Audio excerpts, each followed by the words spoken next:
A partir del 15º domingo del tiempo ordinario en el ciclo B y durante 7 domingos, seguiremos como segunda lectura la carta de Pablo a los Efesios. Es una entusiasta visión global de la historia de la salvación como una gran bendición de Dios, a la que corresponde que nosotros también le dediquemos, escucha bien, nuestra más agradecida bendición. Éfeso, te cuento, era la capital de la provincia romana de Asia, famosa por su comercio, por sus templos, por su cultura. San Pablo evangelizó a los habitantes de esta ciudad en su segundo y tercer viaje y permaneció allí unos 2 años. La carta la escribe, y eso tienes que saberlo, desde la cárcel de Roma hacia el año 62. Es una de las llamadas cartas de la cautividad. En el Evangelio también damos inicio a una nueva etapa en la misión de Jesús. Los domingos 15 y 16 del tiempo ordinario se va a leer el envío de los 12 a predicar y curar por los diversos pueblos y también su vuelta, al parecer, parece sí, con bastante éxito, Y hasta ahora pues Jesús había predicado él solo desde ese momento, aunque con la presencia de los apóstoles. Ahora son ellos los que son enviados a colaborar con él, como hará luego la iglesia durante ya más de 2000 años.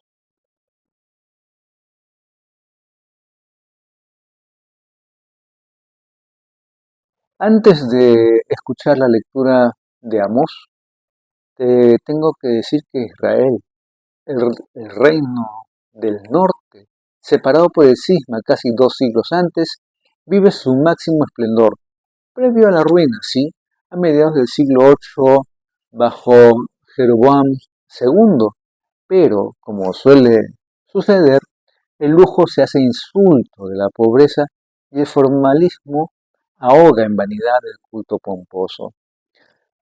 Entonces surge el primer profeta escritor, Amós, un pastor de Tecoa, una aldea situada entre Belén y el Hebrón, con lenguaje rudo y directo, pastor del desierto y labrador que ignora rodeos de diplomacia, igual que un ruido de Dios. Condena la injusticia social, la depravación moral y religiosa, la violencia del lujo, el formalismo del culto. Eso lo puedes leer en el libro, en la carta, en los escritos de Amós, y anuncia por primera vez el castigo del día de Yahvé. La ruina de la casa de Jeroboam y la deportación. Sí, exactamente así es. Él anuncia todo eso, él dice todo eso. Escuchemos la lectura. Lectura de la profecía de Amós. En aquellos días, dijo Amasías, sacerdote de casa de Dios, a Amós: vidente, vete y refúgiate en tierra de Judá, come allí tu pan y profetiza allí. No vuelvas a profetizar en casa de Dios, porque es el santuario real, el templo del país. Respondió Amós: no soy profeta ni hijo de profeta, sino pastor y cultivador de higos. El Señor me sacó de junto al rebaño y me dijo: ve y profetiza a mi pueblo de Israel. Palabra de Dios. Como podrás darte cuenta, Amós es un profeta que actuó en el siglo VIII a.C. Era de Tecoa, como ya mencioné, cerca de Belén y por tanto del reino del sur, o sea, estoy hablando de Judea.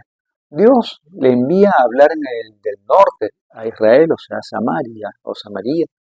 Su palabra es valiente, denunciando las injusticias sociales de su tiempo y la falsedad del culto que realizan en el Templo Nacional de Samaria. Betel opuesto, por tanto, al Templo de Jerusalén, porque están en periodo de cisma, eso tómalo en cuenta. Al sacerdote responsable de ese templo, Amasías, así como al rey de la época, Jeroboam, le resulta pues incómodo este profeta y le quiere intimidar para que se marche a su tierra, Judea. Amós, mira, con humildad, pero con firmeza, se defiende. No está profetizando por gusto propio, no, para nada, y menos por interés económico, como si fuera un profesional. No soy profeta, sino pastor y cultivador de higos, dice. Ha sido Dios quien le ha enviado. Me dijo, ve y profetiza a mi pueblo de Israel. Es un episodio que nos prepara para escuchar después el envío por parte de Jesús a los 12 apóstoles, avisándoles de que en algunos lugares no les recibirán bien. Lo que aquellos samaritanos quieren oír, sí lo oye el salmista, lo vas a escuchar en el Salmo. Voy a escuchar lo que dice el Señor Dios, anuncia la paz a su pueblo, dice el Salmo, y humildemente suplica, muéstranos, Señor, tu misericordia y danos tu salvación. Antes de escuchar la lectura de San Pablo a los Efesios, la carta de San Pablo a los Efesios, tengo que decirte pues que la perícopa es un himno al plan divino de la salvación. Enumera una serie de bendiciones divinas que constituyen otros tantos motivos para alabar a Dios. Pueden distinguirse 6: elección, filiación adoptiva, redención, manifestación del misterio salvífico, elección de judíos y paganos a la salvación en Cristo. Fundamento de todas las bendiciones del Padre es la elección. La iniciativa, ten en cuenta, es divina. No han medido méritos por ellos mismos. Antes de la misma creación nos eligió, dice San Pablo a los Efesios en el capítulo 1, versículo 4. Solo el amor inmenso de Dios fundamenta este acto, pues te digo, de liberalidad, por el que nos ha predestinado a ser hijos suyos mediante la vinculación a Cristo. Bueno, pues Él es pues el tronco vital en quien Dios nos une. La exigencia inmediata de la elección es la consagración de todo nuestro ser a Dios. El amor auténtico es la única respuesta digna al amor que Dios nos ha tenido desde la eternidad. Por eso el fin último es una alabanza constante a la bondad de Dios que ha actuado tan generosamente con nosotros. Escucha la lectura. Lectura de la carta del apóstol San Pablo a los Efesios. Bendito sea Dios, Padre nuestro Señor Jesucristo, que nos ha bendecido en la persona de Cristo, con toda clase de bienes espirituales y celestiales. Él nos eligió en la persona de Cristo, antes de crear el mundo, para que fuésemos santos e irreprochables ante Él por el amor. Él nos ha destinado en la persona de Cristo, por pura iniciativa suya, a ser sus hijos, para que la gloria de su gracia, que tan generosamente nos ha concedido en su querido Hijo, redunde en alabanza suya. Por este Hijo, por su sangre, hemos recibido la redención, el perdón de los pecados, el tesoro de su gracia, sabiduría y prudencia. Ha sido un derroche para con nosotros, dándonos a conocer el misterio de su voluntad. Este es el plan que había proyectado realizar por Cristo. Cuando llegase el momento culminante, recapitular en Cristo todas las cosas del cielo y de la tierra. Por su medio hemos heredado también nosotros. A esto estábamos destinados, por decisión del que hace todo según su voluntad. Y así, nosotros, los que ya esperábamos en Cristo, seremos alabanza de su gloria. Y también ustedes, que han escuchado la palabra de verdad, el evangelio de su salvación, en el que creyeron. han sido marcados por Cristo con el Espíritu Santo prometido, el cual es prenda de nuestra herencia, para liberación de su propiedad, para alabanza de su gloria. Palabra de Dios. El comienzo de la carta, que es la página que se lee en esta oportunidad, es un himno entusiasta y una visión cristiana de la historia. Nosotros elevamos nuestra bendición a Dios Padre. Es una bendición ascendente porque Él nos ha llenado antes de la suya. Toma en cuenta eso, una bendición descendente. Ambas bendiciones tienen como centro a Cristo Jesús, y ambas vienen marcadas con el Espíritu Santo prometido, el cual es prenda de nuestra herencia. Por tanto, es una visión trinitaria de la historia de la salvación. Pablo enumera estas bendiciones de Dios. Nos ha destinado, dice, en la persona de Cristo a ser sus hijos. También por la sangre de Cristo hemos recibido la bendición, el perdón de los pecados, y también dice, el tesoro de su gracia, sabiduría y prudencia es un derroche para con nosotros. ¿Sabes que el plan de Dios es recapitular en Cristo todas las cosas del cielo y de la tierra? Antes de escuchar la lectura del Evangelio de San Marcos, te tengo que decir pues que Jesús elige a unos hombres y los hace apóstoles suyos, o sea, representantes personales suyos, no solo mensajeros, profetas, testigos o heraldos. Esta representación de la persona de Jesús debe manifestarse en su mismo comportamiento, ir como Jesús, libres de todo, con vida pobre y pendiente de la providencia del Padre, y debe además manifestarse en el cumplimiento de la misión que es la proclamación del reino y también la realización de los poderes salvadores. Mira, pues la conducta de los poderes manifestarán que estos hombres son auténticos representantes del Salvador, y en quienes los acepten como tales se producirán los efectos de la salvación. Por eso el apostolado, parte integrante del reino de Dios, sigue vigente hoy en cuantos por el bautismo son elegidos y enviados como embajadores del Señor. Escucha la lectura. Lectura del Santo Evangelio según San Marcos. En aquel tiempo, llamó Jesús a los 12 y los fue enviando de 2 en 2, dándoles autoridad sobre los espíritus inmundos.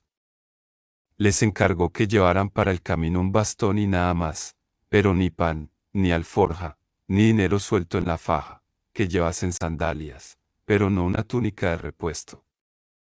Y añadió, quédense en la casa donde entren hasta que se vayan de aquel sitio. Y si un lugar no les recibe ni les escucha, al marcharse sacúdanse el polvo de los pies, para probar su culpa. Ellos salieron a predicar la conversión, echaban muchos demonios, ungían con aceite a muchos enfermos y los curaban. Palabra del Señor. A pesar del sinsabor, Jesús, que le había producido pues la incredulidad que había encontrado en su pueblo de Nazaret, sigue su misión, ahora con el envío de los 12, cuya colaboración pues está buscando. Es una buena elección para la comunidad eclesial que en los tiempos en que escribe San Marcos ya está predicando por el mundo, en ese entonces, en nombre de Jesús. Jesús entonces llama, como te das cuenta, a los 12 y les envía de 2 en 2. Como era costumbre entre los judíos, era una costumbre hacerlo así, les da autoridad sobre los espíritus inmundos y en efecto los apóstoles salieron a predicar y además echaban, dice, muchos demonios y ungían con aceite a muchos enfermos y los curaban. Así era. Jesús Les da les da consignas sobre el estilo con que deben actuar, sobre todo con una pobreza que con razón se llama evangélica, un bastón, unas sandalias y poco más, nada más.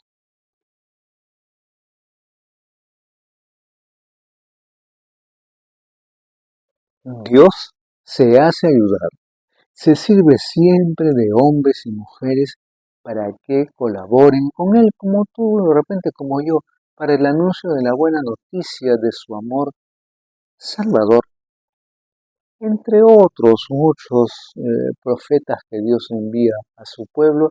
Recordamos en esta oportunidad cómo en un periodo desastroso como está viviendo Samaria, envía a Amós, un laico, un campesino, que tiene buen sentido común y demuestra gran valentía en el cumplimiento de su misión a pesar de la oposición oficial que lógicamente encuentra.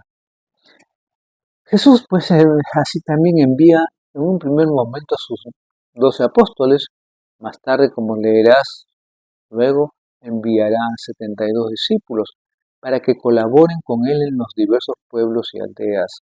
Los había elegido para eso, para que estuvieran con él y luego les pudiera enviar a cumplir una misión. Así ha llegado el momento, han convivido con él, le han escuchado, han aprendido de él. Ahora los envía a predicar la salvación que ofrece Dios, a curar enfermos y a sanar a los poseídos por el maligno. Exactamente como estaba haciendo él. Así es. También el contenido, te cuento, de esta predicación coincide con las primeras palabras que dijo Jesús según el Evangelio de San Marcos. Conviértanse, conviértanse. Y pues salieron a predicar la conversión. Los envía de dos en dos, que era una costumbre entre los judíos y que nos recuerda también las ventajas de lo que significa trabajar en equipo, porque aparte de que se da un estímulo mutuo, también se asegura una ayuda del hermano, sobre todo en momentos difíciles. Después de la Pascua, Jesús los enviará pues a ya una misión definitiva, para que prediquen el Evangelio por todo el mundo. Estamos hablando del mundo de aquella época.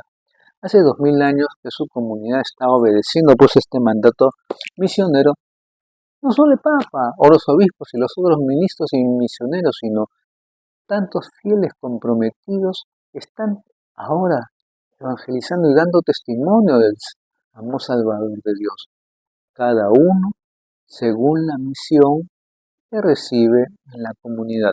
No todos escriben encíclicas para la iglesia, ¿no? Ni reciben el encargo de animar una diócesis o una parroquia, pero sí, toma en cuenta, todos los cristianos somos misioneros y testigos del Evangelio en el mundo que nos toca vivir. Padres, catequistas, maestros, médicos, personal sanitario, estudiantes, obreros, voluntarios, como los 12 que estaban con Jesús y luego dieron testimonio de él. Así nosotros, tú y yo, que celebramos con fe la Eucaristía, somos invitados a dar testimonio de Él en la vida. Enviados, escucha bien, enviados, no autoinvitados. Enviados y no autoinvitados. Hacer posible en equipo, en comunión con la Iglesia hay que hacerlo. Colaborar con Cristo en el anuncio del plan salvador de Dios no suele ser fácil, en verdad. Comporta a veces el riesgo de rechazo y hasta de la persecución. La persecución puede ser física o también moral, desprestigiando al mensajero porque no se quiere admitir su mensaje, y eso se vive de repente muchas veces. A Amós lo persiguieron, presentándolo como un conspirador que viene del sur y habla en contra del pueblo del norte, contra el que hablaba era sobre todo contra las autoridades, tomando en cuenta eso, responsables de tanto desorden, tanto religiosas como civiles, esas acciones. Le intentan intimidar para que se vuelva a su patria y deje en paz a los sacerdotes del templo de Betel y a las autoridades civiles. Así lo pasaba Amós. Pero Jesús, hablando de Jesús, pues Jesús avisó a los suyos que en algunos lugares no les recibirían bien y les escucharían, recordándolo a Amós, ¿no? A veces la oposición viene de los propios, como le sucedió a Jesús en Nazaret, otras con la excusa de que es un extranjero, un forastero, como a Amós, que no era de esa tierra. Pues, por cierto, nunca faltan motivos para librarse de una voz que nos resulta incómoda. Cuando un profeta estorba, que es casi siempre, si es auténtico, se le pretende hacer callar o eliminar. Eso sí, si es un profeta falso, que dice lo que le halague el oído de los poderosos, ese hará carrera y no un ministerio. Cuando escribía a San Marcos, seguro que la comunidad cristiana ya tenía experiencia de este rechazo en diversas regiones.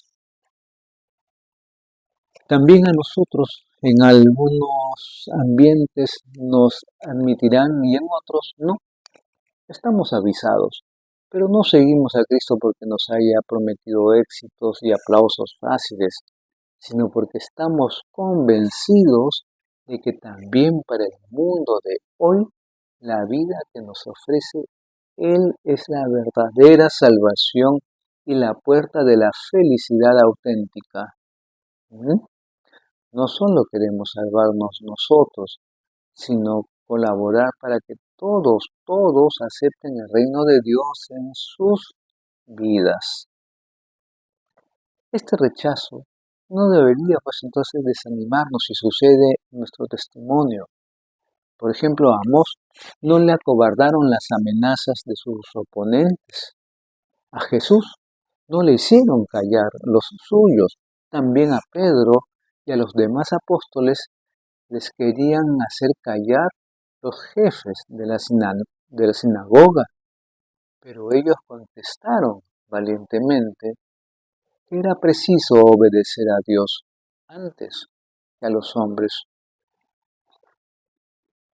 Ahora digamos pues que hemos de obedecer a Dios antes que a las corrientes de moda o incluso que a las leyes civiles cuando vemos que son claramente contrarias a la voluntad de Dios y la dignidad humana. Eso tómalo en cuenta, muy en cuenta. Lo que nos toca a nosotros es sembrar, anunciar. Tal vez no tendremos éxitos a corto plazo y serán otros los que recogerán, lo dijo Jesús, recordando el refrán de que uno es el sembrador y otro el segador. Eso lo leemos en el Evangelio de San Juan, capítulo 4, versículo 37, para que lo recuerdes. O la convicción también de San Pablo de que ni él ni Apolo son los protagonistas, sino Dios que hace crecer la semilla que ellos han sembrado. Léelo en la primera carta a los Corintios, capítulo 3, versículos 6 y siguientes. También Jesús. También es justo pensar que a nosotros mismos nos puede acechar la misma tentación, no hacer caso de las voces proféticas que oímos personalmente por el testimonio de tantas personas y acontecimientos, si estas voces van contra nuestra comodidad o nuestro gusto. Podemos captar esta tendencia en la sociedad, pero también si somos sinceros en nosotros mismos. Un aspecto importante del envío que Jesús hace de los 12 es la consigna que les da un estilo realmente austero y pobre. Como ya te habrás dado cuenta, Amós se defendió de las insinuaciones de Amasías, asegurando que él no pretendía con su palabra profética ganarse la vida, sino que era un ministerio que le había encargado Dios y que realizaba sin interés propio. También a los apóstoles, Jesús les dice que actúen desinteresadamente. Tal vez entonces no hay que tomar al pie de la letra la lista de cosas que pueden llevar o no, que por otra parte difiere en los diversos evangelistas, lo de llevar sandalias y bastón, que es equivalente a decir que solo hay que llevar lo imprescindible. Tiene una resonancia muy antigua esto, ¿verdad? Porque ya desde el libro del Éxodo se les decía a los israelitas que comieran la cena pascual calzados sus pies y el bastón en su mano. Eso lo leemos en el libro del Éxodo, capítulo 12, mira el versículo 11. Lo que quiere, pues, subrayar Jesús es sobre todo el espíritu de pobreza y sencillez que debe caracterizar a sus seguidores, desprendidos de lo superfluo, sin apego a las riquezas, como él mismo, que llegó a decir que no tenían ni dónde reclinar la cabeza. La primera de sus bienaventuranzas, lee, fue precisamente esta: bienaventurados los pobres, fue lo primero que él dijo. También para nosotros vale la invitación a la pobreza evangélica, para que actuemos más ligeros de equipaje, sin gran preocupación por llevar repuestos, no apoyándonos fundamentalmente en los medios humanos, que no habrá que descuidar por otra parte, sino en la fe en Dios. Por eso es Dios quien hace crecer, quien da vida a todo lo que hagamos nosotros. San Pablo se gloría no de sus dotes humanas, sino de la fuerza que le da Cristo en su debilidad. Y está precisamente su fuerza, es la que lo encumbra como nosotros lo reconocemos. Los 12 tendrán como mejor riqueza no los medios materiales, sino sin el poder, que- sino el poder, sino el poder que Jesús les ha comunicado de vencer el mal. Es el poder de Jesús. Los religiosos hacen voto de pobreza, por eso, precisamente para poder realizar su misión en el mundo con más agilidad y libertad. Si damos ejemplo de la austeridad y pobreza que quería Jesús, entonces todos podrán ver que no nos dedicamos a acumular bastones, dinero, sandalias y túnicas, y que no hacemos ostentación de medios espectaculares, que nos sentimos más peregrinos que instalados, más desinteresados que apegados al poder o al dinero, que contando naturalmente con los medios que hacen falta para la evangelización del mundo. Por ejemplo, la Madre Teresa, recordando, la Madre Teresa necesitaba millones para su obra de atención a los pobres y la comunidad cristiana, para mantener sus seminarios, sus iglesias y sus obras misioneras. Nos apoyamos sobre todo en la fuerza de Dios con austeridad, sin buscar seguridades y prestigios humanos. Es el lenguaje que más fácilmente nos entenderá el mundo de hoy. La austeridad y el desinterés a la hora de hacer el bien.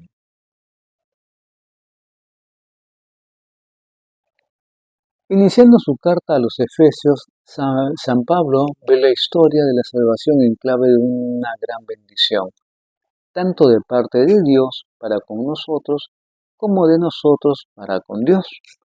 Esta bendición en ambas direcciones está centrada en Cristo Jesús y además sellada por el Espíritu Santo, que es la prenda y garantía de nuestra herencia final, de nuestra herencia final.